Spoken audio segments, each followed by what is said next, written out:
Bismillahirrahmanirrahim. Assalamualaikum warahmatullahi wabarakatuh. Selamat pagi anak-anakku semuanya. Selamat pagi juga mama, papa di rumah yang insya Allah masih setia ya mendampingi anak-anak belajar di rumah. Bagaimana kabarnya hari ini? Semoga kita semua selalu sehat, selalu diberi perlindungan oleh Allah Subhanahu wa Ta'ala. Nah, hari ini kita akan belajar tema 1 hidup rukun, subtema 3 hidup rukun di sekolah, pembelajaran 5 dan 6. Tujuan pembelajaran kita kali ini adalah yang pertama, siswa mampu menyelesaikan soal cerita tentang pengurangan berkaitan dengan kehidupan sehari-hari. Siswa juga mampu menyelesaikan soal penjumlahan berkaitan juga dengan kehidupan sehari-hari. Dan siswa mampu menyebutkan arti dan manfaat dari sebuah kalimat perintah. Yang keempat, siswa mampu menyebutkan contoh-contoh penerapan sila keempat dan kelima Pancasila. Untuk itu, marilah kita langsung simak pembelajarannya ya. Bismillahirrahmanirrahim. Anak-anak, kita langsung pada pembelajarannya ya. Hari ini kita belajar tema 1 hidup rukun, subtema 3 hidup rukun di sekolah, pembelajaran 5 dan 6. Yuk kita simak langsung pembelajarannya. Siswa kelas 2 bermain dengan penuh semangat. Mereka harus membuat kelompok sebanyak tiupan peluit. Perhatikan permainan mereka. Ada yang disebut permainan membuat kelompok. Perhatikan gambarnya. Ya, permainan membuat kelompok seperti pada gambar yang muncul ya. Situ lihat, anak-anak sedang asyik membuat kelompok, sedang semangat membuat kelompok.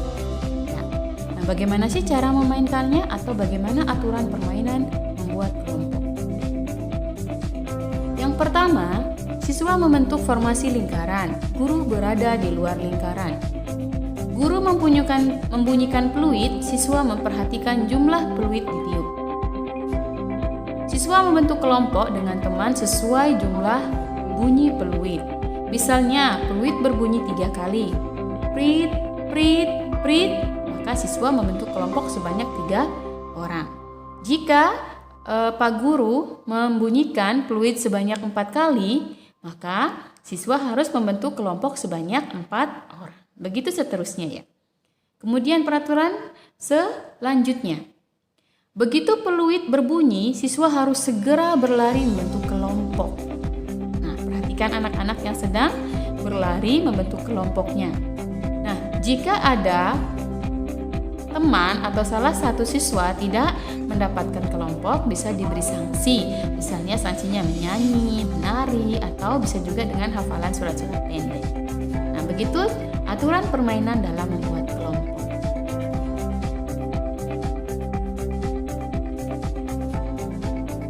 Perhatikan gambar di bawah ini.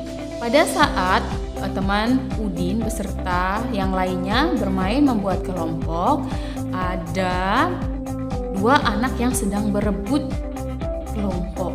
Yuk, perhatikan, Ibu kasih tunjukkan dengan tanda panah. Itu adalah 2 anak yang berbentuk kelompok, berebut kelompok.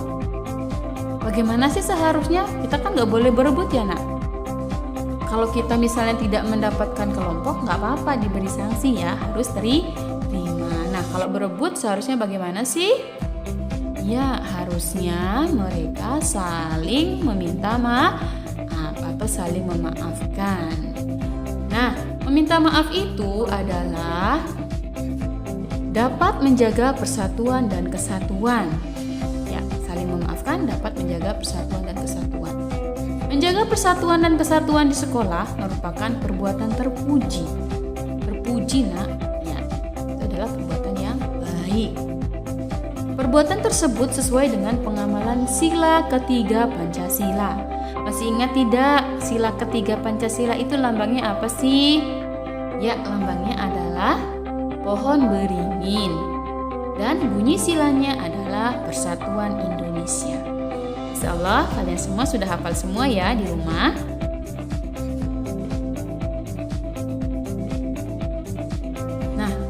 Penerapan sila ketiga Pancasila di sekolah. Yang pertama, mengikuti upacara bendera dengan tertib dan hikmat.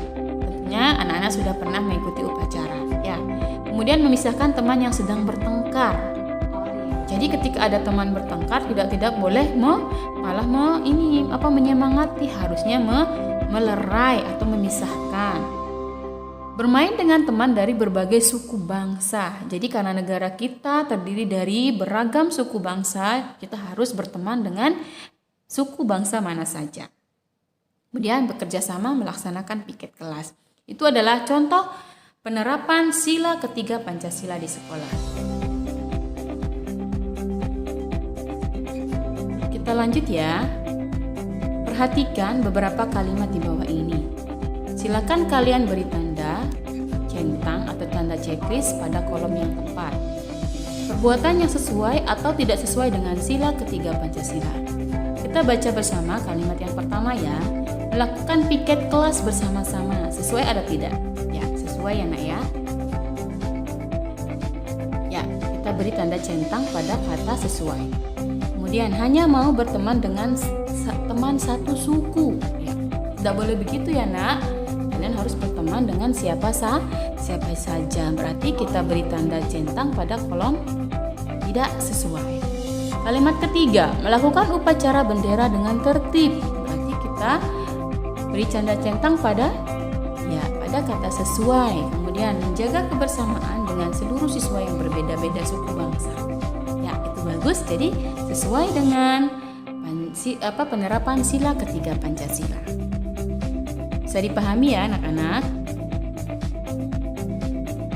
Udin dan teman-teman sudah selesai bermain dan berolahraga. Kemudian Pak Guru memerintahkan beberapa hal. Yang pertama, lakukan pendinginan setelah berolahraga. Kemudian, minumlah air putih secukupnya untuk mengganti cairan tubuh. Dan yang ketiga, ganti kembali pakaian olahraga dengan pakaian seragammu. Nah, sebuah kalimat perintah itu memiliki arti. Perhatikan kalimat perintah Pak Guru yang pertama. Lakukan pendinginan setelah berolahraga. Artinya apa? Artinya, Pak Guru memerintahkan kalian atau memerintahkan anak-anak untuk melakukan kegiatan pendinginan setelah berolahraga. Kemudian ganti kembali pakaian olahraga dengan pakaian seragammu. Berarti Pak Guru memerintahkan kalian mengganti pakaian kalian kembali dengan pakaian seragam. Itu arti dari kalimat perintah.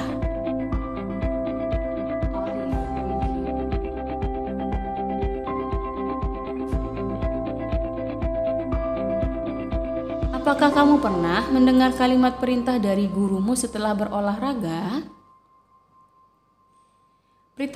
Perintah apakah yang diucapkan? Misalnya, kembalilah ke kelas setelah berolahraga. Ya, itu biasanya kalimat perintah yang diucapkan Bapak Guru atau Bu Guru setelah berolahraga. Apa manfaat perintah tersebut? Ya, jadi selain memiliki arti, kalimat perintah juga memiliki manfaat. Tadi Ibu mengucapkan masuklah kembali ke kelas. Jadi manfaatnya apa?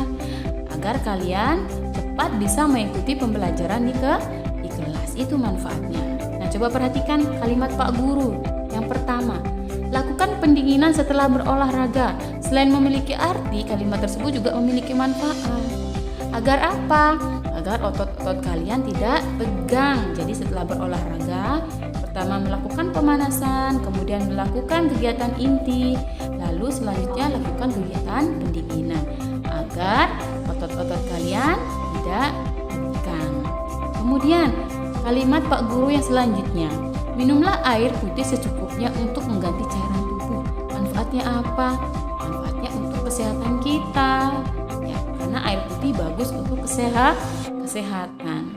Kemudian ganti kembali pakaian olahraga dengan pakaian seragammu. Manfaatnya apa nak? Pak Guru mengucapkan kalimat perintah seperti itu agar ketika kalian belajar di kelas kembali, kalian bisa belajar dengan nyaman, tidak berkeringat lagi ya, karena sudah memakai seragam yang baru. Begitu ya manfaat kata perintah yang diucapkan Pak Guru. Ya, itu ya. Kalimat perintah selain ada artinya juga ada manfaatnya. Nah, coba perhatikan, Bu Guru punya beberapa kalimat perintah. Kira-kira manfaatnya apa ya? Jagalah kebersihan kelas, kata Bu Guru. Manfaatnya apa? Ya, kelas kalian menjadi bersih, itulah manfaatnya. Kalimat perintah yang kedua, letakkanlah buku di rak, buku agar rapi. Manfaatnya apa? Buku-buku kalian akan terlihat rapi atau bukunya tampak rapi. Itu adalah contoh beberapa kalimat perintah beserta manfaatnya. Kelas Udin mendapat giliran menjadi petugas upacara. Siswa yang tidak menjadi petugas akan menyanyikan lagu wajib nasional. Perhatikan gambar di bawah ini. Ya, kelas Udin sedang ada musyawarah untuk menentukan petugas upacara. Para siswa bermusyawarah menentukan lagu dan petugas upacara. Hal itu sesuai dengan pengamalan sila keempat Pancasila. Sila keempat dilambangkan dengan kepala banteng.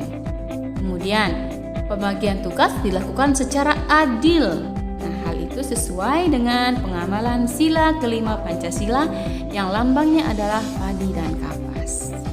Contoh penerapan sila keempat dan kelima Pancasila. Masih ingat tidak ya kalian bunyi sila atau bunyi kelima sila dalam Pancasila? Masih ingat tentunya ya. Silakan kalian hafal-hafal kembali di rumah. Nah, sekarang kita akan bahas penerapan sila Pancasila keempat di sekolah. Selain yang tadi masih ada penerapan yang lainnya. Yang pertama, menghormati pendapat orang lain, bermusyawarah saat berdiskusi, tidak memaksakan kehendak kepada teman. Dan yang keempat, bermusyawarah menentukan regu piket, ketua kelas, dan lain-lain. Itu adalah beberapa contoh penerapan sila keempat Pancasila di sekolah. Yang lambangnya adalah kepala banteng. Kemudian, penerapan sila kelima Pancasila di sekolah. Yang pertama, melaksanakan hak dan kewajiban di sekolah dengan baik. Misalnya hak kalian adalah mendapat pendidikan, mendapat pengajaran dari ibu guru. Nah, kewajiban kalian adalah belajar dengan baik. Bergotong royong melaksanakan kerja bakti. Yang ketiga, tidak mencontek saat ulangan. Dan yang keempat, membagi tugas dengan adil. Misalnya kalian menentukan regu piket atau kelompok piket, jadi tugasnya harus adil. Semua anak harus mendapatkan tugas. Gitu ya, contoh penerapan sila kelima Pancasila di sekolah yang lambangnya padi dan kapas.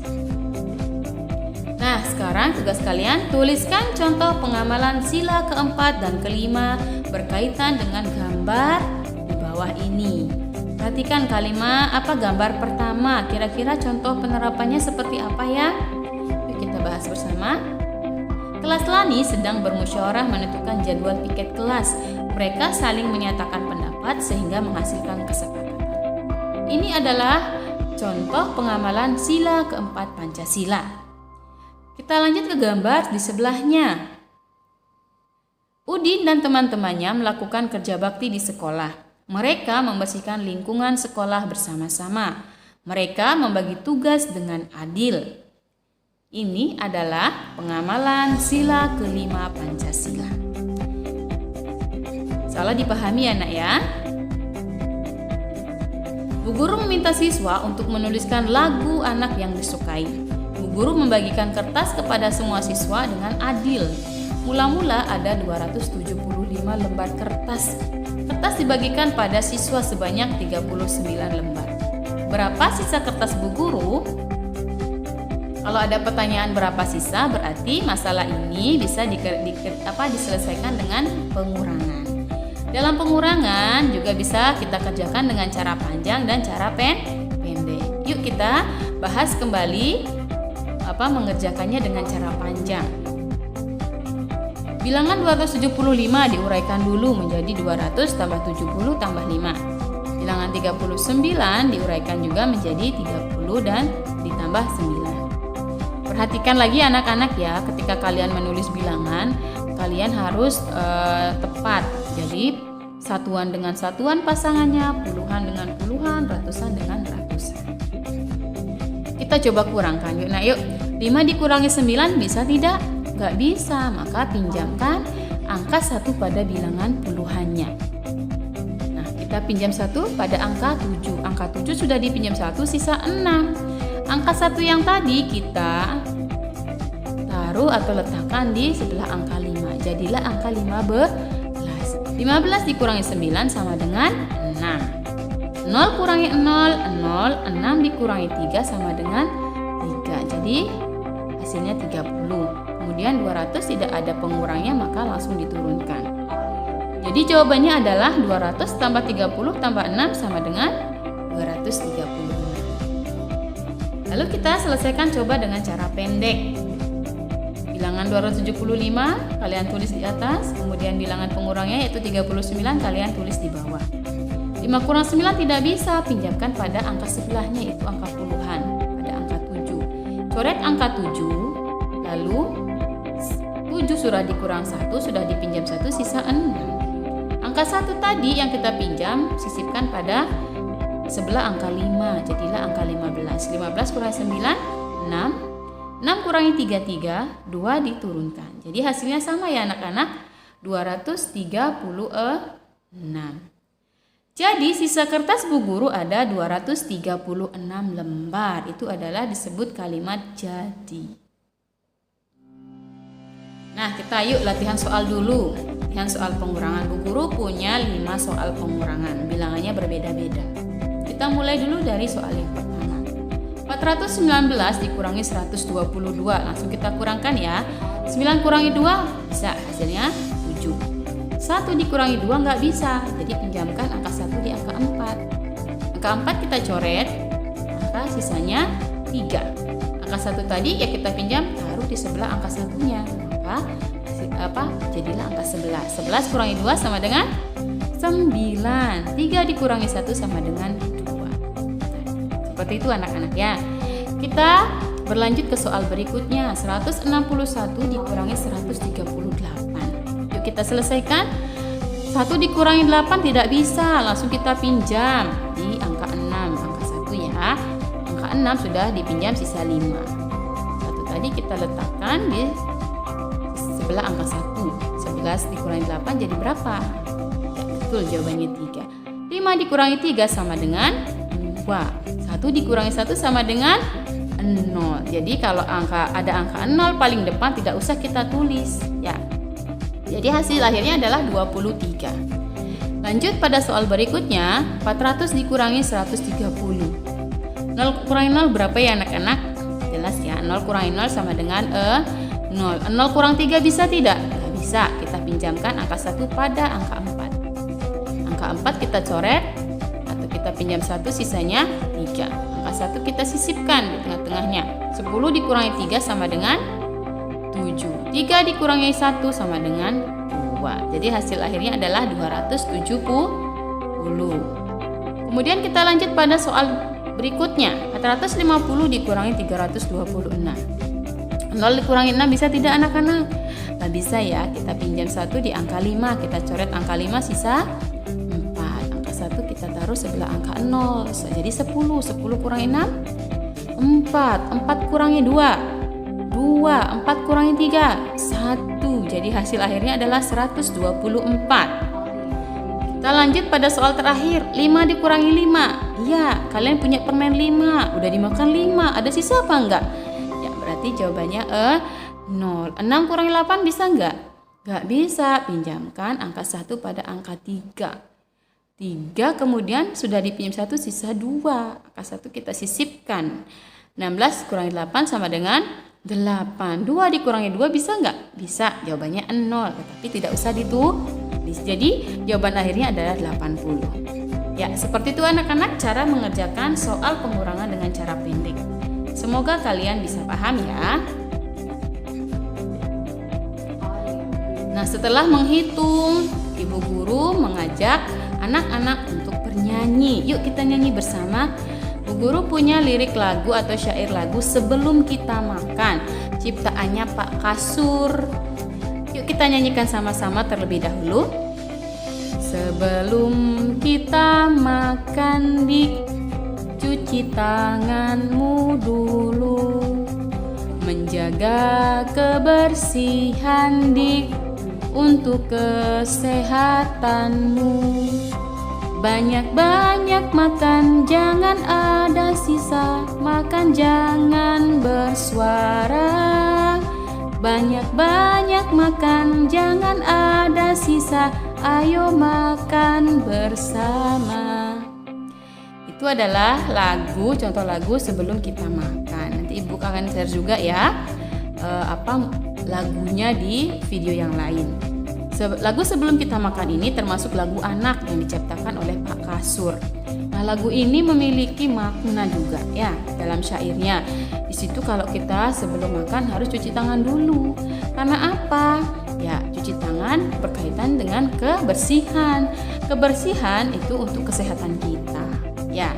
Nah, juga jangan kalau makan itu nggak boleh ada sisa dan juga jangan bersuara. Ya. Itu adalah sedikit penjelasan dari syair lagu sebelum kita makan. Nah, kita perhatikan lagi syair lagu sebelum kita makan. Dalam lagu tersebut ada beberapa contoh kalimat perintah. Coba kalian beri tanda garis bawah pada syair lagu yang menunjukkan perintah. Kira-kira yang mana ya, Nak ya? Ibu tunjukkan. Yang pertama, cuci tanganmu dulu. Itu termasuk kalimat perintah. Yang kedua, jangan ada sisa. Pinter. Kemudian yang terakhir sama, jangan ada sisa. Berarti nah kemudian juga makan jangan bersuara. Itu juga termasuk kalimat perintah ya. Jadi ada beberapa kalimat perintah dalam lagu ini ya. Nah sekarang tulislah kalimat perintah yang sesuai dengan gambar di bawah ini. Ada beberapa gambar. Kalimat perintah biasanya diakhiri dengan tanda seru atau kata pertama kata pertamanya diakhiri atau diberi akhiran lah atau kan. Yuk kalian perhatikan gambar pertama. Di situ terlihat kelasnya kotor, mejanya kotor, papan tulisnya kotor ya Nak ya. Kira-kira kalimat perintahnya apa ya? Kita bahas. Pertama, hapuslah papan tulis itu. Ya, itu adalah kalimat perintahnya. Yang kedua, tolong bersihkan meja ini. Nah, Ibu pernah sampaikan lah, sebaiknya kita mengucapkan kata perintah itu dengan sopan santun. Jadi harus ada kata tolongnya. Ini adalah contoh kalimat perintah yang sopan. Kemudian yang kedua, gambar kedua, kalimat perintahnya kira-kira apa? Buanglah sampah di tempatnya. Ya, di situ ada sampah berserakan. Jadi, contoh kalimat perintahnya adalah buanglah sampah di tempatnya. Contoh lain, tolong bersihkan kelas ini. Ya, ini termasuk kalimat perintah yang sopan. Nah, gambar ketiga ada seorang anak yang terlambat. Kira-kira Bu Guru perintahnya apa ya kepada anak tersebut? Ya, jangan terlambat lagi ya. Itu adalah contoh kalimatnya. Kemudian kalimat perintah berikutnya, duduklah di bangkumu. Ya. Itulah cara membuat kalimat perintah sesuai dengan gambar.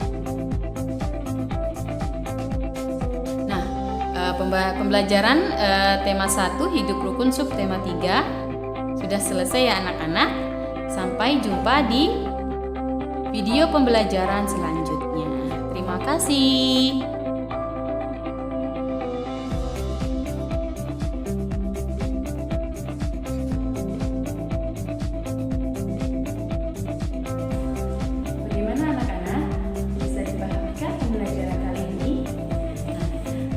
Hari ini cukup sampai sekian ya.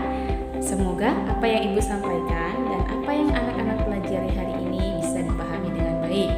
Ibu ucapkan terima kasih sudah menyimak video pembelajaran hari ini. Dan Ibu mohon maaf jika dalam video terdapat salah penulisan dan salah pengucapan. Ibu harap kalian masih tetap semangat untuk menyimak video-video pembelajaran selanjutnya. Ibu akhiri sampai di sini. Assalamualaikum warahmatullahi wabarakatuh.